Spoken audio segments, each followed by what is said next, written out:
So without further ado, I want to introduce today's speaker.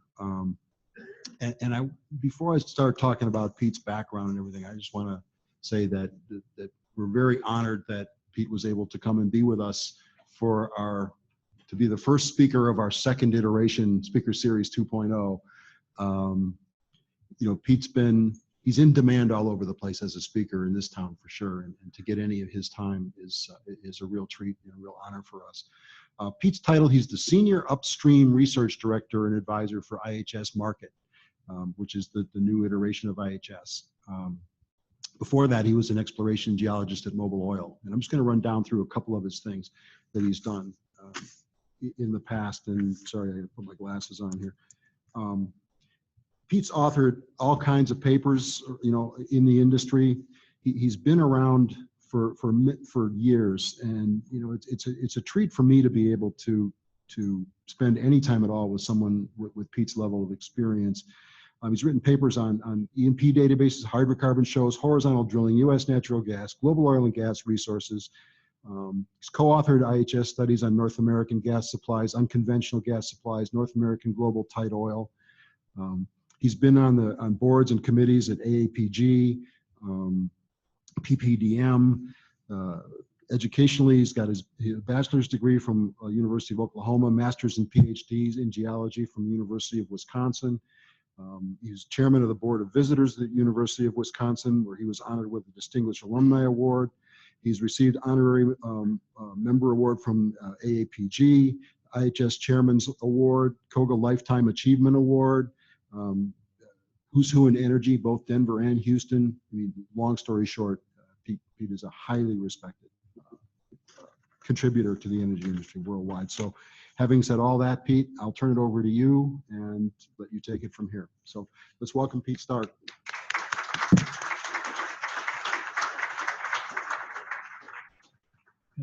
Thank you so much, Jim. It's really a pleasure to be here with you today. And I've been very interested, and we at IHS have been very interested in the GEM program. And we have a significant effort in the company to be a good corporate citizen, and I know this is one of the areas that we're really pleased to help support and contribute to.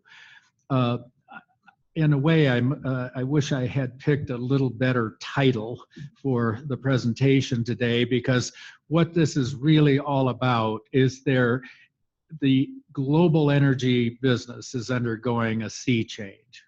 It's a huge transformation, and fundamentally, I'm using exploration as the focus for how the transformation is occurring, but hopefully you'll realize that we have information on all of the other energy sources and the production, and you'll hopefully get a feel for this exploration side as just a part of the tremendous transformation that's underway.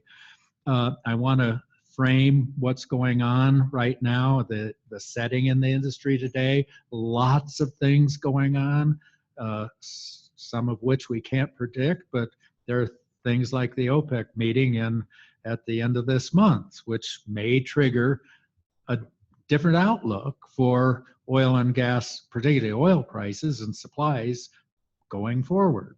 So lots underway. Then I want to look at the history of exploration, because exploration was the driver for finding new oil and gas resources and transforming then those resources being transformed into supplies, critical to the whole history of the, I guess, the oil era to world energy. Then I want to look at the exploration facet of that, and then some of the new things going on that are changing our thinking about how particularly the oil and gas industry within the context of energy environment overall will change going forward. So we don't have the answers, but we clearly understand the change issues, and be very happy to entertain your questions. And please, if there's a question, something's not clear, as we're going through, just raise your hand and we'll try to address it when it's timely and on your mind. So let's look at the oil market setting. And number one, as much as hydraulic fracturing and unconventional drilling get harpooned by segments of the public, it was the surge in North American tight oil and shale gas that have driven this sea change that's underway and totally changed the supply side outlook going forward, and oil and gas flows and prices. I did a back of the envelope calculation the other day to get an idea of what this means globally. If we hadn't had the breakthrough in hydraulic fracturing and horizontal drilling, we'd be living with plus $100 oil today worldwide. We'd also be living in the United States with $12 to $15 gas rather than $2.73 gas.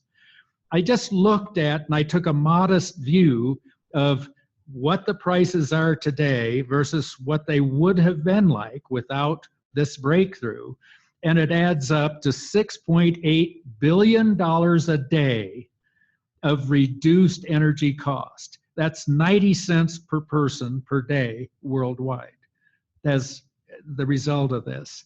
And I think keep that in mind for what a fantastic value contribution is behind what is looked at otherwise. If it's in your backyard, it's a huge controversy and ought to have a silver stake through its heart. Well, the size of that, the silver stake is looking at a fairly big global value. So world oil markets are in the process of rebalancing. They've rebalanced slower than we thought was going to happen. There's moderate demand growth and economic growth. And this OPEC meeting on November 30th is going to be very key.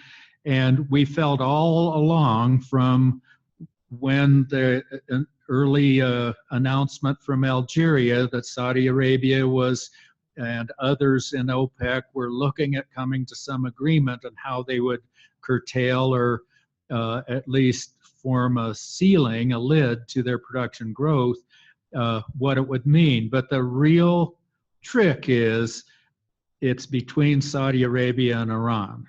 And neither one has a real great motivation to blink and agree to cut production. I'd say particularly Iran is the one that's more reluctant to do any cutting.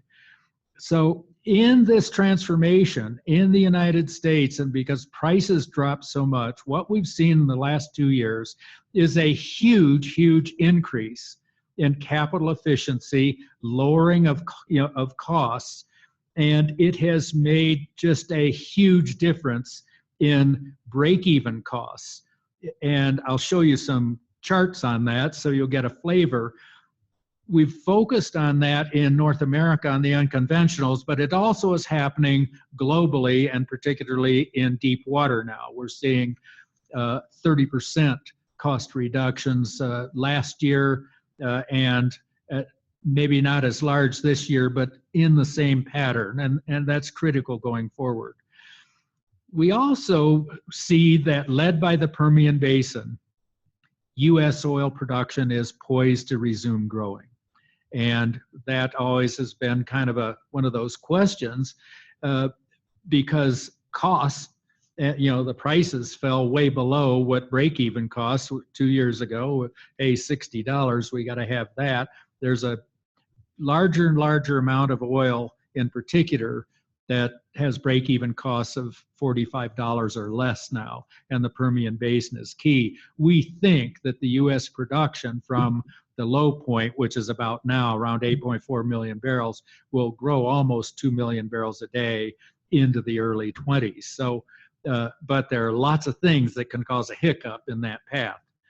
And then the last thing I want to set is that the oil and gas industry worldwide there is really challenged by the environmental climate change and coupled with anti-hydrocarbon sentiments. And what we're seeing is that as policies around the world, the Paris Accord and things like that, depending on how vigorous policy, policy statements are targeted to the 2% 2 degree change in world temperatures, huge impact on oil demand. And OECD oil demand actually peaked several years ago. It is feasible that world oil demand, not supply, can peak during the 20s. And it, don't know exactly when, but that's on the path. So let me, with that setting, this is just the outlook from IHS looking out to 2040 of the various change in resources with one scenario. This is more or less a business as usual scenario without an unusual strict switch to renewables, kind of on the path percentages that we've been going on. What you see there on the bottom, you see the renewables, and it doesn't look huge, but it doesn't seem to be, I probably picked there we go. But renewables more than double their share from a lower spot, but it's one that grows. Natural gas grows a lot.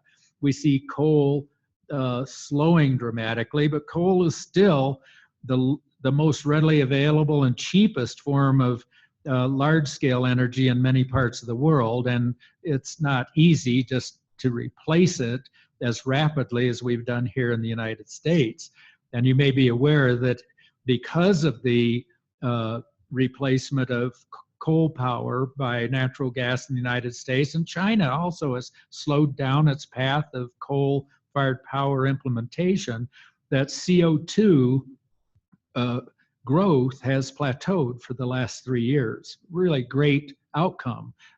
There are things that if the economy starts growing more rapidly that could change. But what we see as natural gas then looked at to be major growth, and oil eventually beginning to plateau. Well, as I pointed out, when that plateau occurs will be greatly impacted by policy uncertainties. And how critical does the world perceive the climate change issue to become? So that's a model, and we have other scenarios we also look at that have quite different pictures. So let's look at what's going on now in the rebalancing. And what you see is you see the growth of the U.S. unconventionals here in the blue. Then OPEC, the Saudis made the decision back here that they would no longer try to defend price. They would switch and try to defend their market share. So in gray, that's the surge of OPEC production, and it then drove the reduction in U.S. and other non-OPEC supplies took the hit, while OPEC production gained a bigger market share. But then we do see going forward, as the market is rebalancing, U.S. production will begin to grow. And one of the things on the right, you see the huge amount of excess supply of crude oil in the world today. And I just noticed for a while, U.S. oil storage was dropping quite, it was over 500 million barrels. It dropped to into the 470, but it's back up close to 500 again recently. And so it still is a problem to be dealt with. What you see is that OPEC was talking about reducing its production to 32.5 to 33 million barrels a day, but in the period of time since the Algeria meeting, they've grown their production to 33.8. So everybody was pushing opening the valves so they would have a higher number against which to, if there was a reduction, they would be as high as possible. So that's part of the dilemma going forward in what will happen on the 30th. Just another way of looking at it, there were 3 phases in this. The blue phase, this is that was OPEC oil, the growth of US, Canada, and Russia, and then the rest of rest of the world. And phase 1 is where the Saudis, it caused a flattening of US and non-OPEC, and then you had the drop in US and non-OPEC while OPEC surged. And then going forward, phase 3 into 2018, we see the US, Russia, and Canada increasing. OPEC also, we think, can go forward depending on what happens on the 30th. So if you look at what happened in prior bear markets for oil, and we go back to the period, in this case of 1981 to 98 on the left, what you see is at that time, demand for oil dropped significantly. And at the same time, the excess capacity for supplies grew. It was 11 million barrels a day of excess capacity, almost 20% of the world demand. Where we are now is totally different. We still have demand growing at 1.2 million barrels a day, and spare capacity now is under 2 million a day. What that means is if there's a hiccup in a major producing country like Iraq or Iran, we could get some real spikes in prices just because there's no cushion anywhere in the world to readily replace that as there was back in the 80s. So that's an interesting aspect of where we are today. Another aspect that's driving some of the decision making and the thought on supplies and might have an impact on the OPEC meeting on the 30th is if you look at Brent, I'm sorry, click the wrong button. If you look at Brent oil price here coming back up into about the $50 range, and then oil supplies going forward, what you see is the impact on a large number of the major producing countries has been huge economically. Here's Iraq and Venezuela. Venezuela's in huge trouble. I think, I'm sorry, we're looking at Algeria here, Angola, Nigeria is over here. Nigeria is also, depending on how you set your scales, the point is all of their economies, their income relative to GDP, they're all in the red now. So one other view to look at, anyway, that's a problem. I mean, there's a big part of the world that was depending on energy production to drive their economies, and they are in trouble. So the other part is understanding the transformation of transportation sector going forward relative to oil demand. And that is not really fully known how it'll turn out, but what we see is that if you look here, oil demand is clearly the greatest component, gasoline demand for transportation is the biggest component of oil demand. We see it flattening under our basic scenario, but it is feasible that depending on how various climate change policies move forward, we could see that plateauing occur beginning as early as in the 2020s. Now let's look at our modeling of the impact of the climate change policies. If you see here on the, essentially it's global oil demand, and this is without the gas liquids in it, but we see rising from 60 million barrels a day up to essentially 100 barrels a day by in 2020. And I'm sorry, that's 2040, excuse me. So this is what we project going forward in our sort of business as usual. Here's the Paris Accord, what that would mean, about a 10% difference. If we look at other more stringent policies to curtail hydrocarbons, reduce greenhouse gases, it could be about a 20% reduction.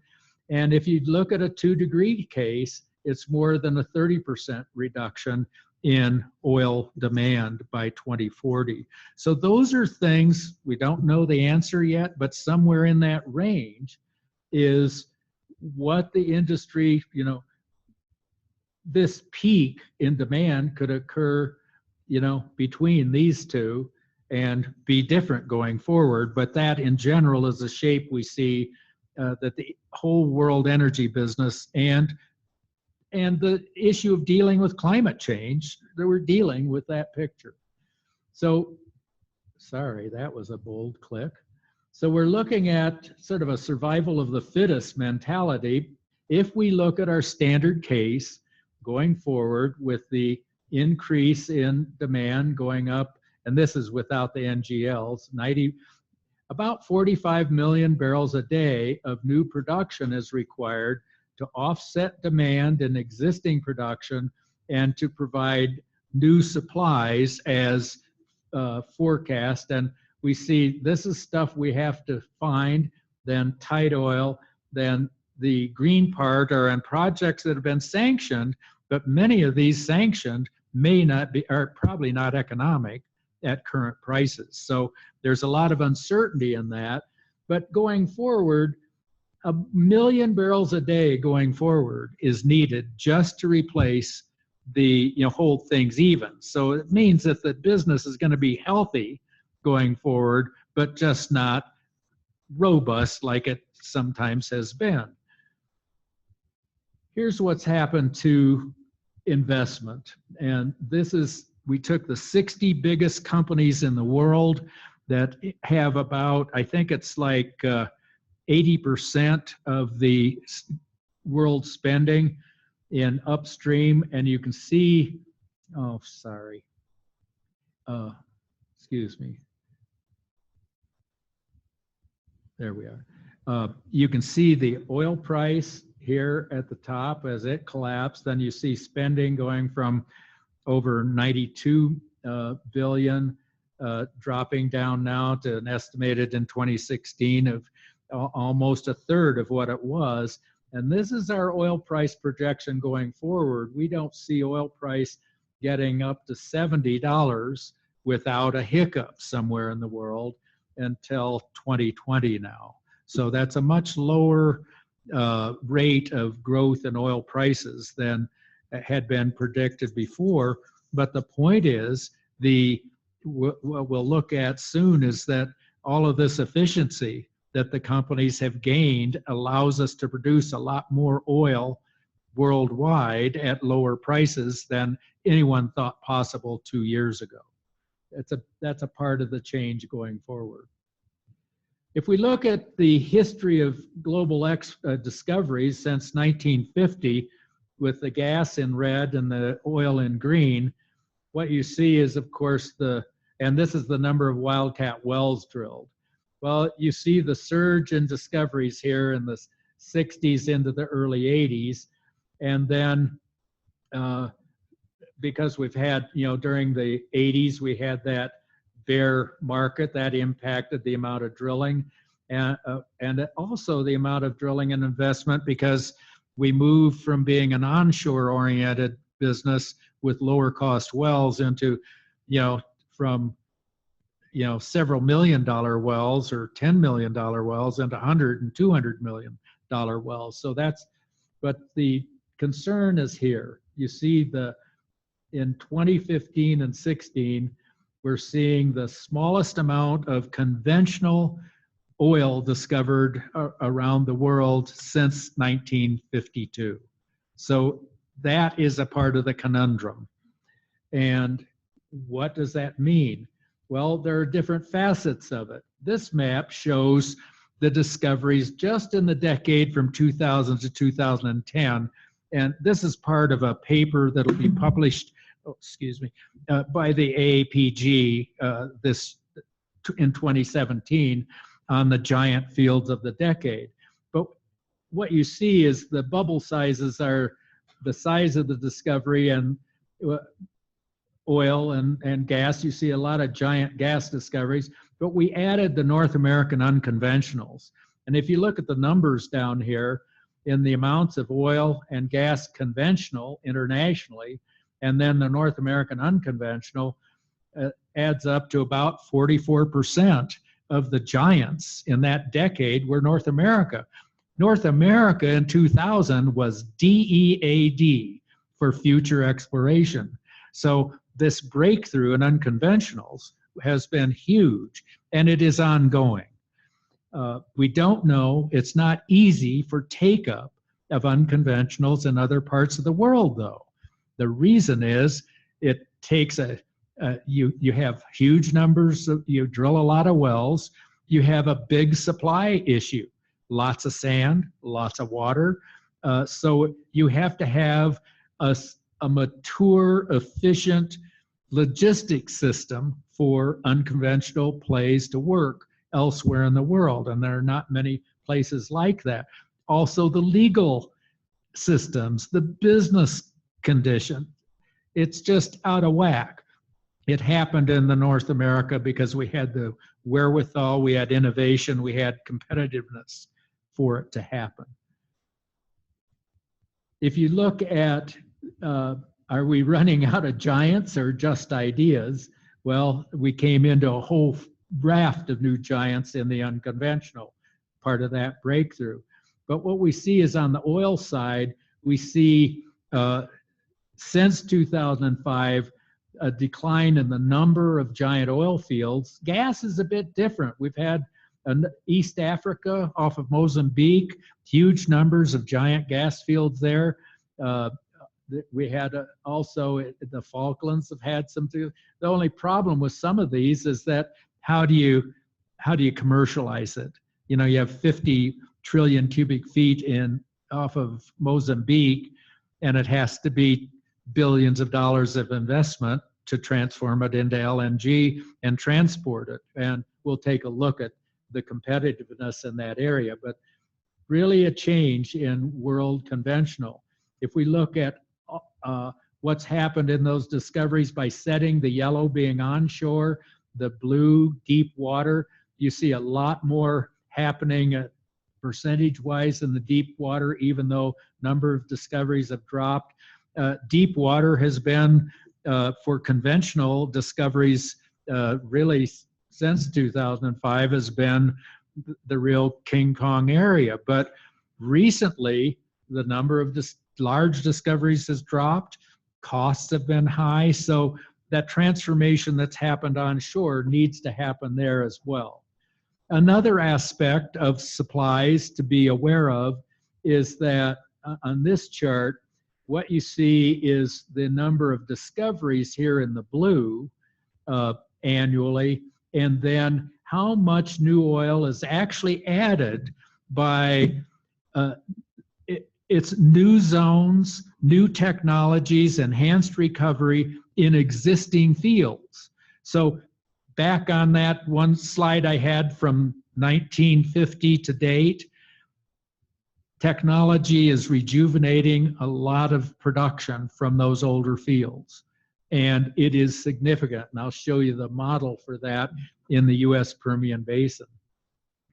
Who was doing the discoveries is also interesting. In this last, since 2005, the last decade, the national oil companies led by Petrobras in Brazil, really, they were discovering more oil and gas than anybody else. The majors, oil companies, Exxon, Texaco, Chevron, I'm sorry, Texaco is a part of Chevron now, Shell, ENI, et cetera, but not so big. And there's a pretty good sized pie there in the greens. And you see going forward here in most recent years, that greenish color are the independents. Smaller companies have had a pretty increasing role in the percentage of discoveries going forward. I'm not going to get into that anymore here because there's a big issue of which companies, and if you're working for an oil and gas company, which group of companies, which parts of the world will be successful in the environment going forward. So it is a critical issue. I just won't beat it on the head anymore. So the model that we think is really critical, we are calling a super basin, and it's the Wolfcamp Shale and the Permian Basin that have given us the information or understanding of how companies are combining the new technologies with an enriched understanding of, instead of I'm looking at unconventional, I'm looking at oil, I'm looking for gas, I'm looking for carbonates. If you put it all together and look at it from a holistic point of view, you get a much different pattern. So what's happened is, for exploration in the world and production, the conventional oil and gas is over here, high porosity, high permeability, sandstones and carbonates. This is the offshore domain. Then there's been movement into enhanced recovery. Then with the breakthrough in unconventionals, we jumped way over to the right side to super low porosities, super low permeabilities, the tight rocks, and have revolutionized this. So what's happening is companies are moving back into this middle ground of rocks. So what I call the not so tight rocks, but also which were not commercial with conventional technologies. So what is a super basin? Well, basically, any classification is just a human way to kind of throw some stuff in the same barrel. And we looked at all the basins with at least 5 billion barrels of that have been produced already, which gives us a proxy for the fact that they're mature, they have infrastructure, they have services, they have a history there to produce, and these basins also have 5 billion additional to produce in the future. We also look at basins that have 2 or more primary source rocks or petroleum systems and stacked reservoirs, so that under one piece of ground, you may be able to go in and produce from 3, 4, or 5 reservoirs in one spot, rather than kind of the traditional model in the past was 1 and 2 if you're lucky. Big transformation in that change. We also found 25 of those basins around the world. We also identified 24 tier 2 basins that only had 1. They were smaller in terms of resource. They only had 1 major source rock, but the Permian became our model. So here's what happened in the Permian Basin. It was discovered in 1921, and big boom. The production peaked here in 1976 and then began to decline. And there you see a little stair-steppy, and that was different oil prices and different things would happen. And, but the big turnaround happened after really about 2010, and it was the advent of the use of horizontal wells and hydraulic fracturing. And wow, look at the number of horizontal wells. The production totally turned around. Now, many of you remember peak oil. And I remember one time I had to grind my teeth because there were some peak oil advocates here in Colorado that talked the governor into having a peak oil conference right here in Denver. I was personally uninvited to come and attend because we had information that was contrary to what they wanted to have as propaganda. And I thought, boy, that isn't right. What we need is a sharing of knowledge and insights, not, not what is politically correct. But fortunately, that has changed a lot. I'm sorry, that's my only political message. But anyway, huge change. And how has that come about? Well, we at IHS completed correlating every well in the basin. It's over 400,000 wells. We have identified 45 different zones. The Wolf Camp is in here. That's the shale that has been so prominent. But we analyzed what is the potential of future hydrocarbons using organic geochemistry and volumetrics, very scientific approach to it. And in essence, we were really startled. The basin has produced about 37 billion barrels today.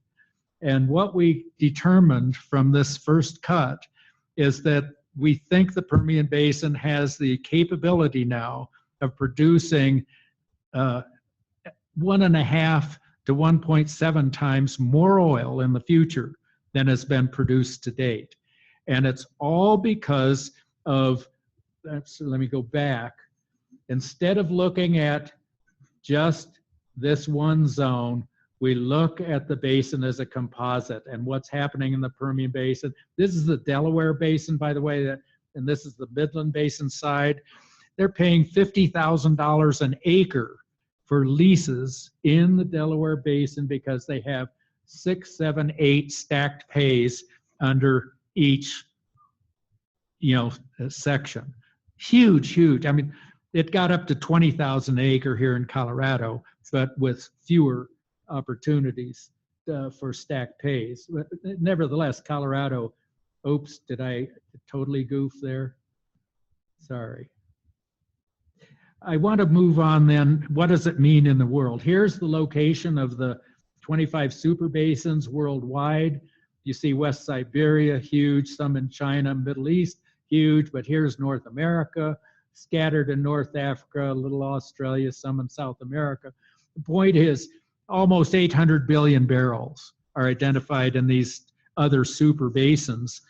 We believe to make up that 45 million barrels a day of new production between now and 2040, you need to bring online or have almost 190 billion barrels of resource to drive that much supply. So the super basins alone have that much supply. And that doesn't mean there's no exploration, but it means we're looking at very mature fields. Here's the US. We were at 9.3 million barrels a day. The overproduction, which we've gone through, we see us dropping to about 8.4. The green segment here is Permian Basin. That super basin approach, we think with different formations down here, are going to drive production growth of almost 2 million barrels a day, has the capability of doing that. Don't know that it will happen, but the capability is there. And sorry, with my poor eyesight here, I was trying to find Niobrara Force. Niobrara is here, I believe. So, sorry, no, Niobrara is up here. It's a little smaller. But, and the Eagle Ford is there and Bakken is here for Bakken in Montana.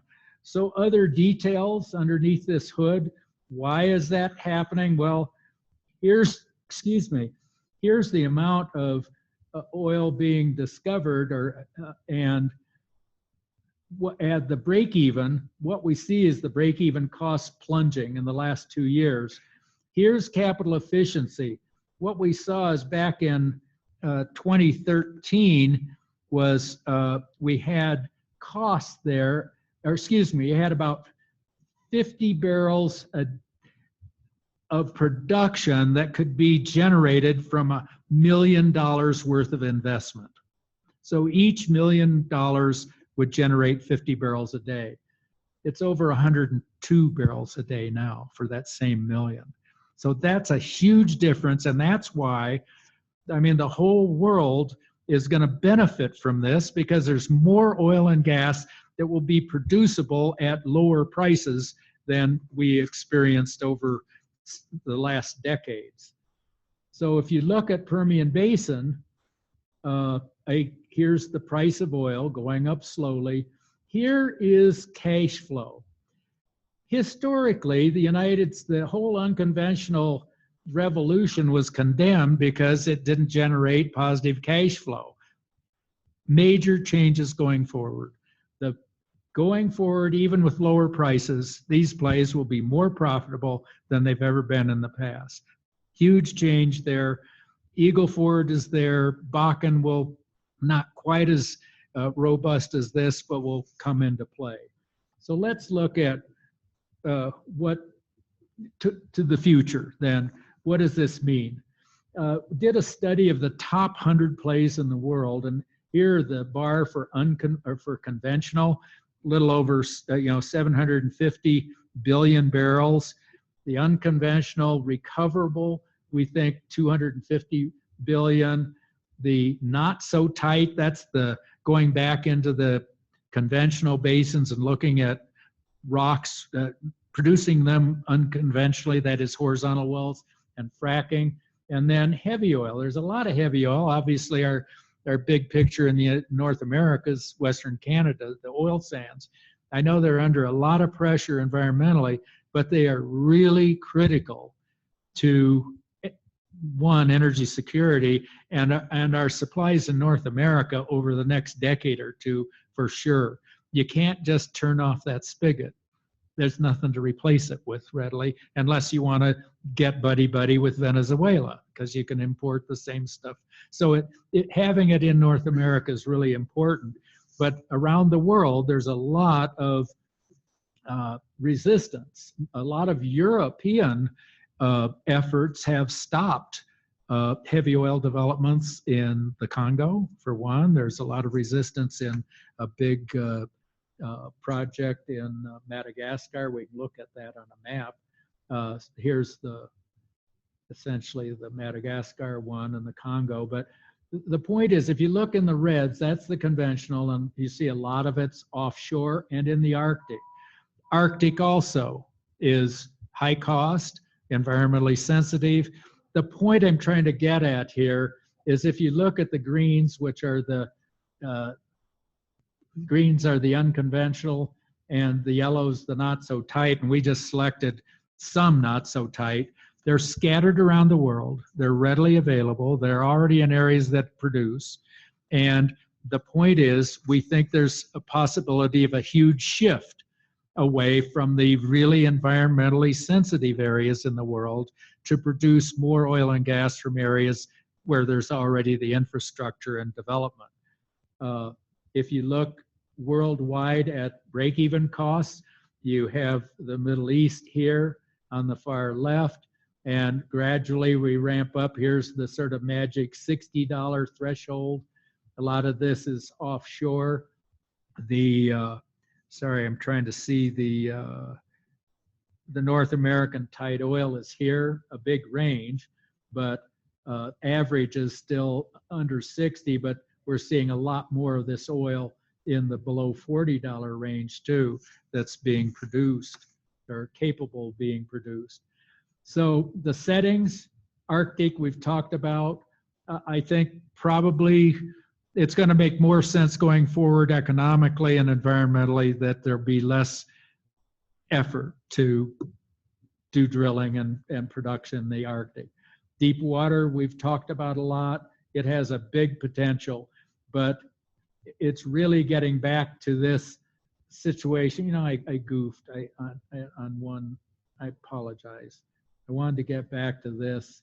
Oh, there it is.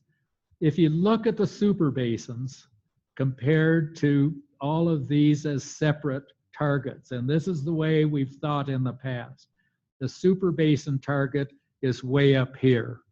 And that is in these areas that we know there's infrastructure, there's experience, there's services. And so we think that we're on part of this transformation will be moving in the future away from the high cost, environmentally sensitive frontier exploration more and more into these super basins where there's already a lot of expertise production like the Permian Basin, et cetera.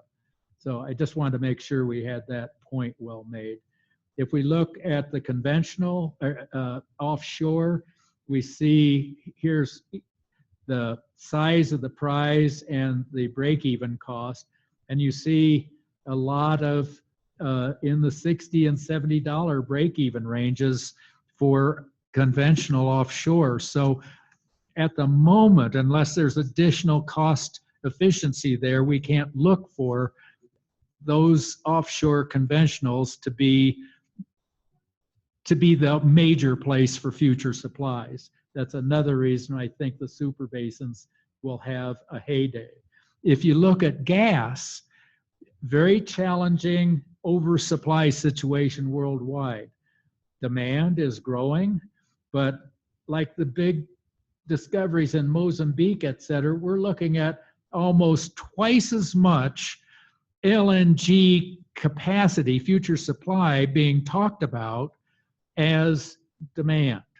And so a lot of these projects just aren't or can't happen, but it's going to take a decade or more for this to really sort out. And the thing is, for US producers and those of you in this program, we were hoping the United States would get a big bonus by exporting huge amounts of LNG. Well, we're building the capacity, but the LNG in the United States is the exports are probably going to be curtailed relative to the rest of the world until the market sorts out. So that's something also to be cognizant of.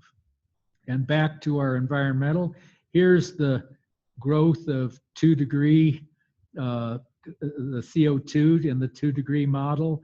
And where are we here? Well, if you talk about hitting that 2-degree target, we talked about 600, I think it was 66 million barrels a day. If depending on how policies shake out between now and 2040, this wedge for future requirements of oil supplies may look dramatically different. So let me try to wrap it up. And I'm sorry, I was a little slow here today, but I was hoping you might have some questions along. So the oil markets are rebalancing, and November the 30th is a critical day to see what happens between, and it's really between Iran and Saudi Arabia as to whether they will come to agreement of all of them reducing or capping their production. If they don't agree, we're going to have way too much oil in 2017. And so the rebalancing and price increases are going to be shoved forward. We see about $52 a barrel in 2017, assuming there will be some sort of it could be like we are now, high of 50, low of 43. We could see more of that happening. The breakthroughs in the unconventional technologies have really expanded the resource base that's available at less, that can be produced at less than $50. So we're not going to be short and without a hiccup in the Middle East or some place. It could be Libya even, could be Venezuela if they totally have a government collapse down there. That's a couple of million barrels a day that could be off the market. We think that super basin concept really is going to have a lot of additional look at it going forward. We see more and more companies saying, hey, you don't have a big exploration risk. You have fewer above ground risks. You have supply chains, you have technology, you have crews, you have rigs, et cetera, and you have pipelines getting it to market already. So that reduces the need possibly for unconventional frontier, or excuse me, conventional frontier exploration going forward. Deep water will still play an important role, but I pointed out the critical importance for it to be lower cost there. Selectively, and parts of the Gulf of Mexico still look quite good, even at $50 oil. It gets better at 60. And around the world, to accommodate these changes, governments are going to have to change dramatically. We've been going 50 years with, antiquated fiscal terms, just the whole legal systems around licensing, local contents, and things like that have really been inhibiting. You can't do an unconventional development in many parts of the world unless there are changes. So a lot of those countries I showed where their economies are really hurt are going to have to modernize their thinking on how they build a business and a legal climate that is much more in tune with what we have here in North America. So, and that's a big issue. It's a big task.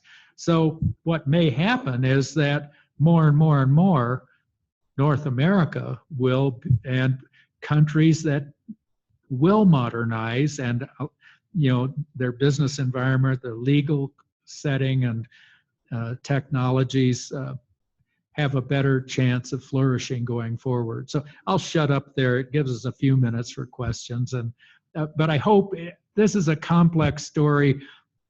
I apologize. This is like the second time I've tried to run through this. I spent several weeks trying to put this story together because it is complex. I hope I made it clear enough and interesting enough that you at least will make you think about what's going to happen to the future energy business. Anybody have a? Yeah. USGS mentioned yesterday Yeah. 20 billion barrels, 16 trillion cubic feet. You think that more of these discoveries, announcements will happen, but they may not be produced because it's not technological, it's market, the price of oil and gas that will inhibit their not finding exploration. Yeah. Well, that 20 billion that the USGS just announced is absolutely in line with the part of the Wolf Camp that was in our chart that showed maybe 100 billion ultimately, or 60 more billion in the, we had a little over 20 for the Wolf Camp, and our gas number was high, but we aren't satisfied. We think our gas number is too high, so I'm not going there. But the point is, in the Permian Basin, a large part of that resource that they're talking about is commercial at, $45, $50 oil.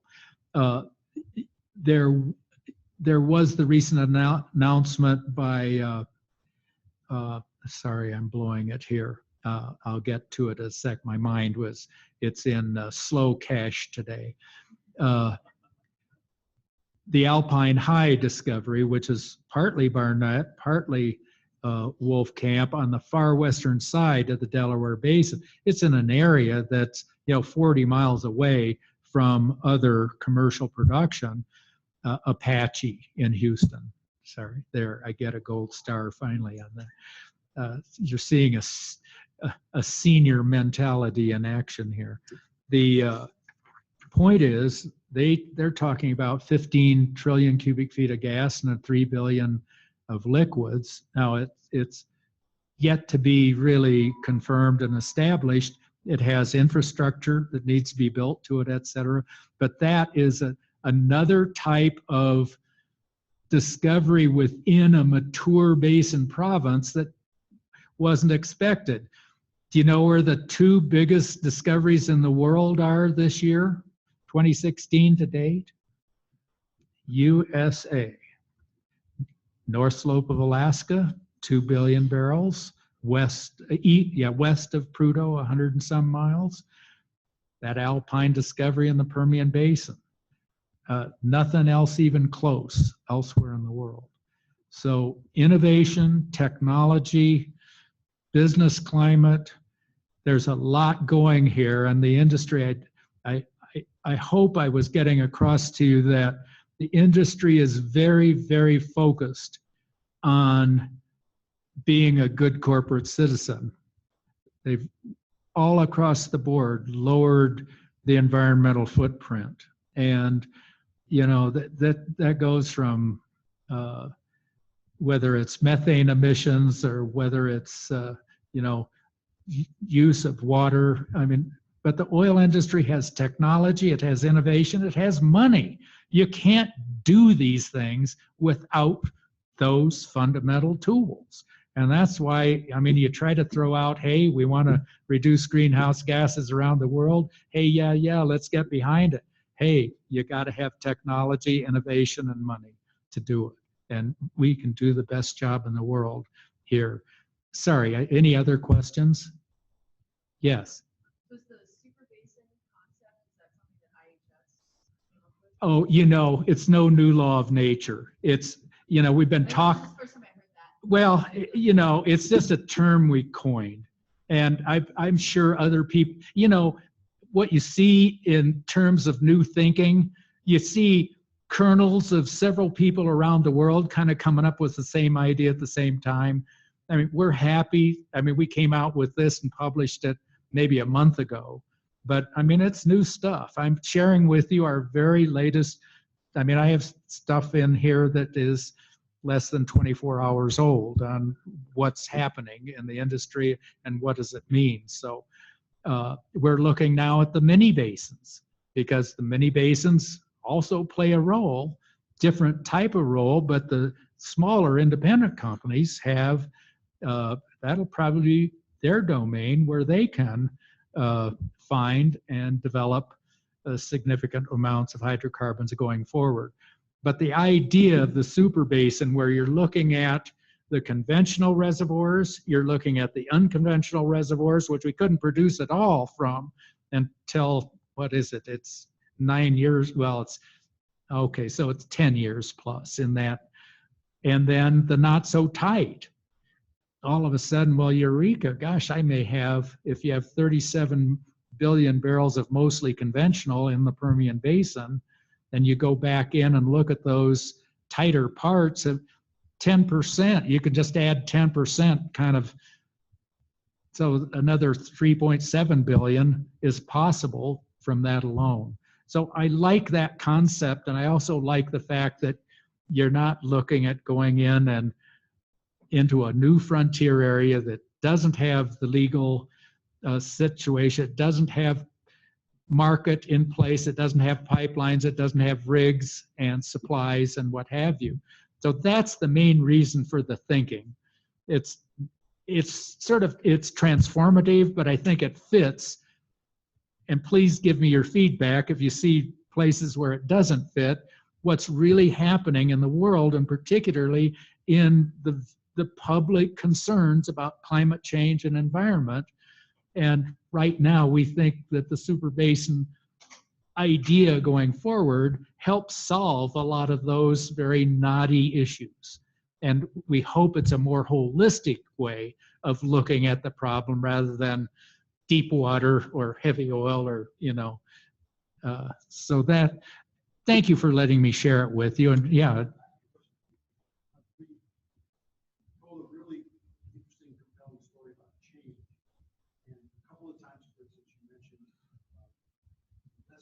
For exploration, because we're in mature fields, the leasing is all done, and so on and so forth. For the students and alumni of the GEM program, we're at a stage right now where you're starting your energy career. What areas would you look at steer to when you think the opportunities are? When you're saying areas, you're talking about career style. Okay. Well, actually, they're just changes in focus. The point is, in the Permian Basin, there still is acreage being bought and traded. But the big thing now is, instead of going out and leasing at the county courthouse, it's deals.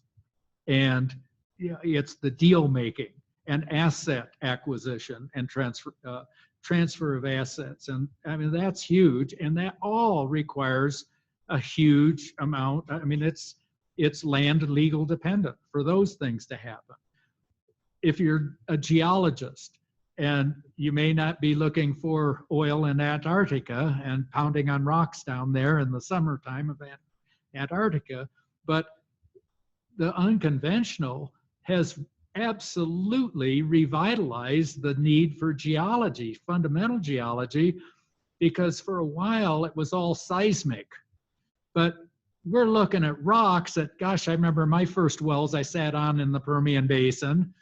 Well, I have 10 feet of gray shale. I have another 10 feet of gray shale with a little silt in it.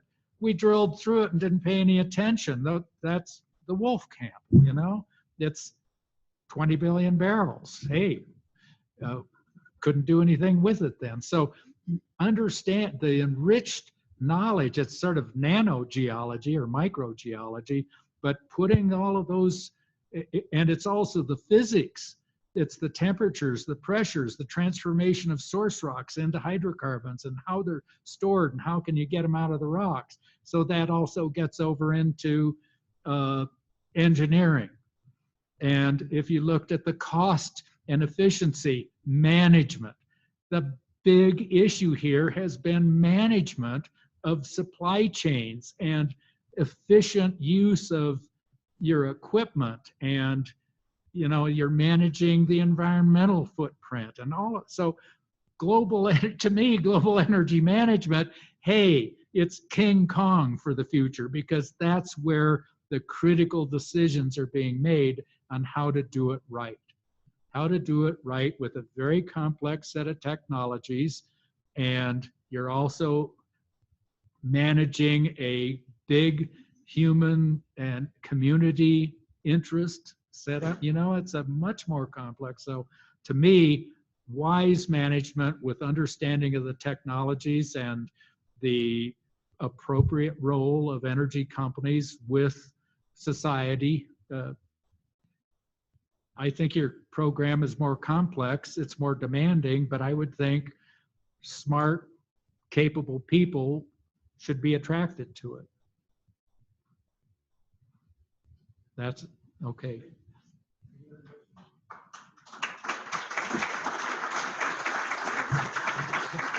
Thanks for the plug. Before we finish, first of all, I want to thank Pete and give you this That's really little handsome. token Thank you. of our appreciation. And again, thank you so much for You bet. coming to Right. be with us today. So thanks, everybody.